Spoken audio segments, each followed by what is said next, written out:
You know the saying of get rich or die trying, the one in which your life satisfaction just drops so low, you're so poor perhaps, so ashamed of yourself, whatever it might be, it's objectively better for you to take your own life than just succeed.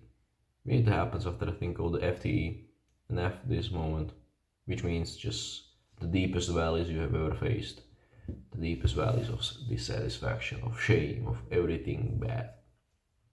Once you manage to get out though, you manage to just make a life so worth living and so good that the next 3 generations won't have to face it ever again because you become a strong man and you create good times.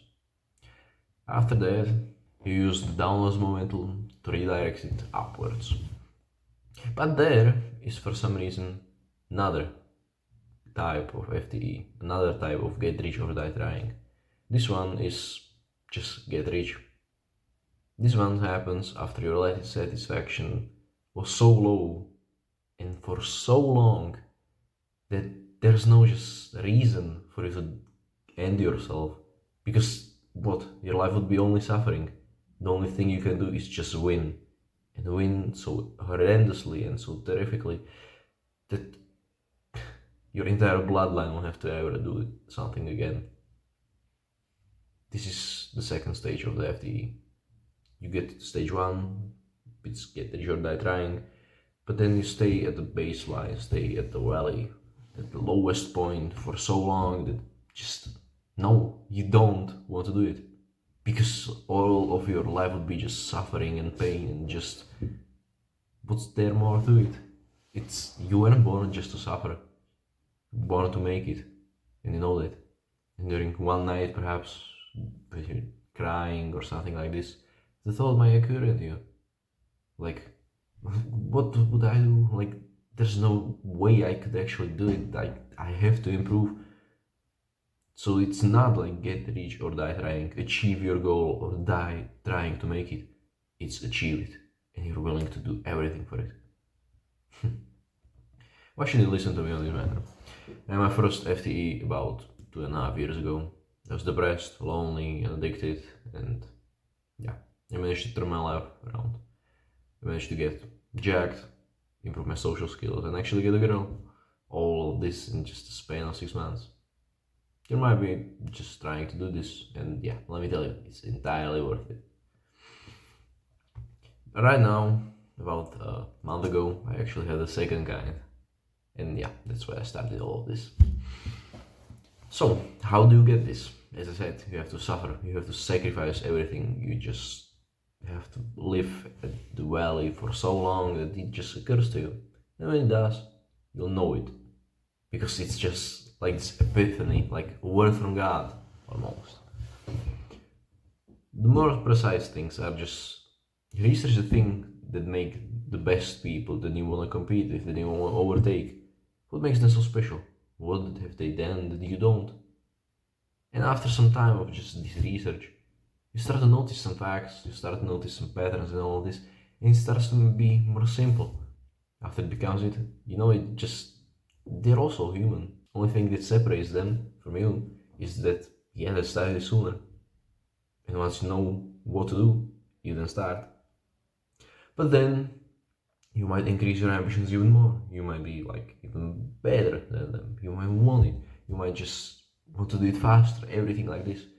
As your ambitions increase, you become better than them. But the thing is, the time hasn't caught up yet. So you're living in dissatisfaction, living in just pain, until it hits. So first thing, increase your ambition. Second thing could be that you're making no progress. They're just stuck there because you can't break out of the valley, because the gravity is too strong there. But I don't really think that's a problem for most people, because yeah, we're not stupid. The third thing, which was my case actually, is that the valley becomes even deeper. Once I achieved success, I knew that sacrifice actually meant more success. So I did exactly that. I left the girl, I started to just isolate myself because I knew that people around me were affecting me and it wasn't good. The influence of them was just bad. because they were degenerates, they were rude people, they have bad social skills, they were not disciplined, and all these things.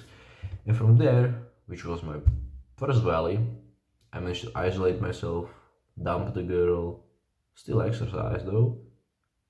I managed to hit a new low. Then an illness came. I had my whole goal of just achieving the ADCC dream, but yeah, then I got staph, then I got mononucleosis, and then I got results of my liver, and it means I'm extremely fucked up. I won't be able to exercise for the next 6 months, so you might see how the whole thing just plays into this. You have a goal that just the basic human need. If you know the Maslow's pyramid hierarchy of just human needs, once you just make your goal something that you have to achieve because it's so important to you that it's just more worth it. There's just either do it or die. It becomes a basic human need, just like food. You have to either eat or you die. You have to drink or you die. You have to sleep or you die. You have to do this or you die. And it becomes a part of it. It becomes the lowest part of the pyramid. And so, when the results came, I was so extremely depressed, so extremely just, I wanted to kill myself. Every morning I woke up, just started crying for 15 minutes, then I just somehow managed to scrape up all my just tears and loneliness and shame and get on the day. This was happening for like a week. I was at the time at home because, yeah, I had to be there because I was so sick. Still can't exercise for a long time. So yeah, this is the second kind of FTE. Once you have it, you have infinite energy, infinite motivation. Like, you have to do it. Like, there's no way you can, because it's like the basic human needs. You have to eat, you have to drink, you have to succeed. How do you use it? Well, double down on everything you can. For example, just start researching all the things you can, start making systems, start learning as much as you can, start just accumulating knowledge. And once you do have everything, once you know every little thing, just every little detail, every little part of the process, then on the same day as you finished your research and all these things, you start. No matter what things you might be saying. Oh, I can't because of this, oh, because of this. No, you start. You're gonna suck. This is the reason why you're starting, because you're a beginner. Everyone knows that the white belt doesn't beat the black belt because the white belt sucks. He just came here to the gym and he's new. So nobody judges him for it because he's new. He is existing to suck. But after some sucking, after being bad, he becomes a blue belt. He becomes better. Then he has to meet some standards. But right now, when you're a white belt, when you don't know what to do, when you just research what to do, you're made to be bad. But each day that you're bad, you improve. And one day, once the momentum just breaks through the barrier, breaks through the gravity, you stop being bad. And that's 2 years from now, let's say. So just start now. No matter what. Record your first video and post it. It's gonna be bad, you're gonna cringe, doesn't matter. Nobody's gonna see it anyway. So why would you just push off the date of starting? You know, like the best day to start was 10 years ago, but the next best day is today. How to keep your momentum? Eventually, when the motivation starts to just buffer and go down, you're gonna have to remind yourself of what you've been through, where have you come from and where you wanna go. You can do this in multiple ways, either just each day, just reconnecting with it mentally, playing the mental movie of you just being in pain and where you wanna go. Then you can do another thing, which makes it more real. Just get a pen and a piece of paper and write down all the motivations, all the things, all the fears, and all the successes you want to achieve. Once you have it, just stick it up on your wall, on your door, or wherever you want. That's the thing you're sacrificing for. Other than that, what I did personally is just to open up ChatGPT. You can generate images on there. Just type all the things, all the goals you have, and tell him to make you a wallpaper from it. For example, mine is a blue belt with the text of Road to ADCC under it, because yeah, I want to be a champion. And the blue belt is like the next milestone. After I achieve the blue belt, I change it to purple. After purple, I achieve it, then I get the brown, then the black.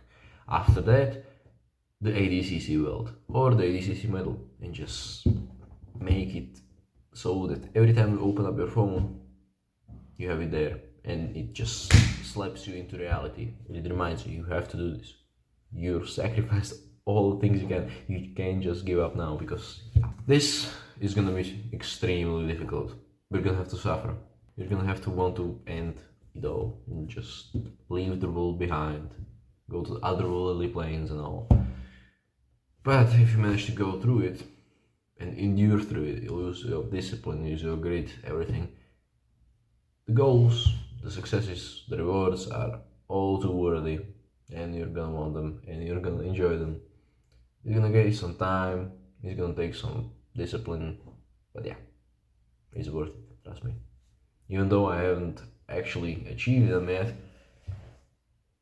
I know they're going to be there one day. All the things I wanted. All I have to do is just stick to the plan the work and work the plan. This was day 17, and yeah.